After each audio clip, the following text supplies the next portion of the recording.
Okay, apparently we're live. Okay. Okay, so this is a weird thing. This is a weird thing that we're doing right now. But I have my reasons. So, impromptu stream. Nobody, it's possible that nobody will watch this little tiny stream live, which is fine. I've just decided this is a real quick and easy way for me to give some impressions on the upcoming Pixar release called Turning Red. It's supposed to release March of next year. So I get to do this without recording stuff and editing and uploading, because my impressions or reactions to like big Disney or Pixar properties tend to go absolutely nowhere. So I'm not doing that. I'm not doing that today. Instead, I'm going to do this really quick stream, 20-30 minutes, and then I got to do some other work. But in the meantime, I can do this. I can do this and talk, and I'll leave this open to see if anybody shows up. But even if nobody shows up, that's okay. I just need to talk about the trailer. I just saw this trailer. I guess it released yesterday. The trailer for Turning Red. And I'm going to talk about it a little bit because, well, for one thing, this is, it certainly seems like Pixar's upping their frequency of production. Like the production schedule seems to be accelerating. It makes sense to me. They got all the money in the world. I'm sure their team is absolutely massive. Obviously, they have their Spark Shorts series. That's the short films they do that are created by people within the company that aren't big, massive, expensive feature film projects. But they are keeping it up with the features as well. And it's what, 2 a year at this point? Maybe 2 or 3 features a year at this point. I can't really even keep track. But this is the latest one, and I felt more compelled to talk about it than some other stuff that I've seen from Pixar lately. And yeah, so this one is a thing. This is a thing. It's called Turning Red. I opened the IMDb page just so we can get a look. It's directed by Domee Shi. I don't know who that is. Also wrote it. Okay. It doesn't even say whether it's a feature. I assumed it was a feature based on everything else. Well, it says it's original feature film. Okay, it's a feature. It's definitely a feature. Here, let me try to fix my internet a little bit. Okay, here she is. Domee Shi is an animator and director and stuff. So, but yeah, she's been working in the animation department for Pixar for a long time. Well, I guess maybe not necessarily that long, but yeah, actually not that long. But regardless, she's now doing this. She's doing this. This movie is clearly trying to court. Just a wild guess. It's trying to court the Chinese market, and also, you know, the Chinese American market too, I'm sure. But like, based on everything we know about Disney's current tactics in terms of their film production and parks and everything, and in fact, I don't know if I've mentioned this before. I probably haven't, but I used to know somebody who worked for Disney Animation Studios in their casting department. Pretty low level, but this person was helping out some of the big casting directors and stuff like that. And at some point, I think it was around the time of the release of Wreck-It Ralph 2, because the internet, that's not what it was called. Oh, I actually do have someone. Hi, Jamin. I just came for your Summer Camp Island video. I absolutely loved it. I'm very happy to hear that. Thank you very much. Yeah, I'm just doing a really quick stream. I'm also streaming later today at the normal time at 6 p.m. Pacific. But I wanted to talk about Turning Red real quick, and then it'll automatically be uploaded to YouTube, and I don't have to upload a separate video. Anyway, so I knew this person who worked at Walt Disney Animation Studios in casting. The Wreck-It Ralph sequel released, And I was curious. I asked, like, oh, I kind of seen, I had seen the numbers it had been doing, and I said, how does everybody feel about, like, the results? You know, like, how does everybody feel about the box office there? Is it a big thing?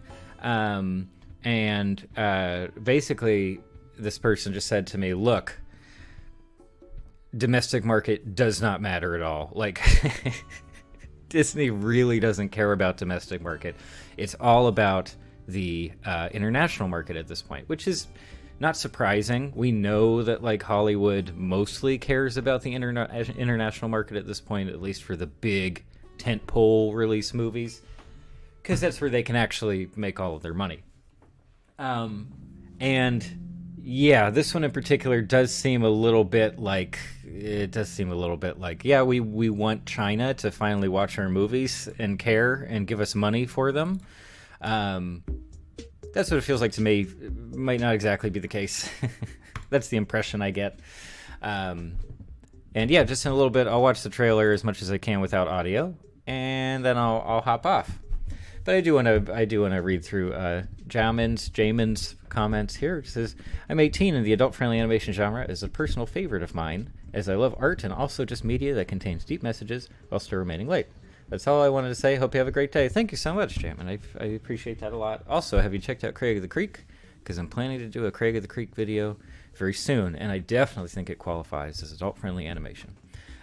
Anyway, okay, now I'm going to go ahead and watch through the trailer without sound and with the big bot up, the copyright bot up, so that I don't get this claimed, hopefully.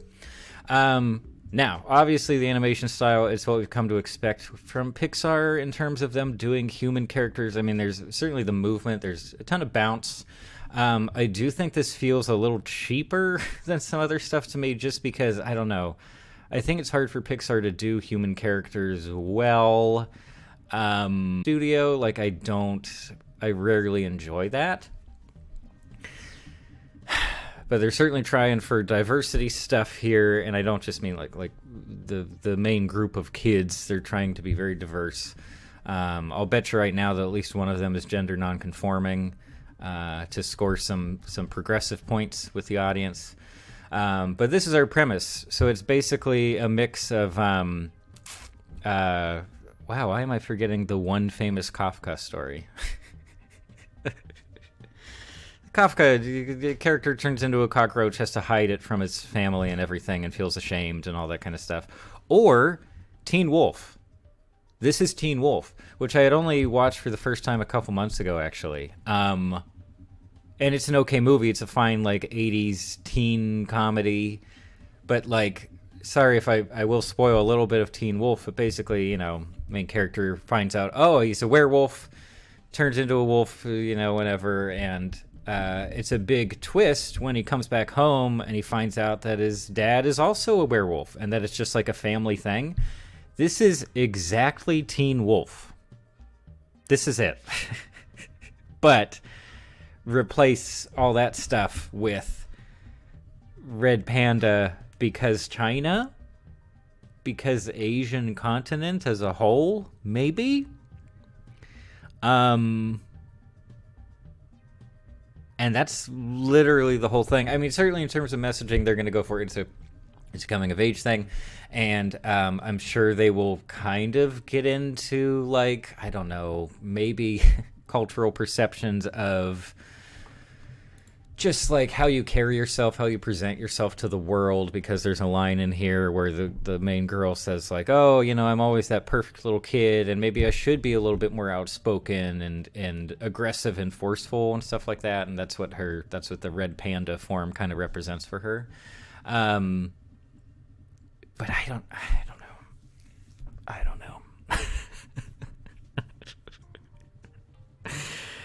know. It's strange because all that intro stuff with main character and friend group who are like super sassy and they got their own thing going, that does not imply to me that our main character is super like sedate and well ordered and you know, super organized and quiet and meek. I never got that vibe, even from the montage of her going around her different classes. She seems very loud and outspoken. So what on earth, what is the contrast supposed to be? I'm a little bit confused. I'm a little bit confused about the messaging. I understand why they're going for that messaging in a general sense. Whether it's going to be executed well, I have some doubts. I mean, I'm happy to see that they are promoting creative talent within the company. This director, Zomi Shi, I think she did do Bao. I think she directed Bao, right? Yes, she did. And that was a big hit, even though it was just a short. So, like, okay, there's part of the motivation there. I'm sure there's talent. I mean, anyone who's in Pixar basically has proven themselves in a way. But I will say that I'm a little bit confused, and it does feel kind of cloying and try hard to me. And maybe I'll leave it there. I know this is a very short stream. Sorry, but those are my thoughts. Those are my impressions of Turning Red, very briefly. Feel free to leave comments and all that kind of stuff on the stream archive.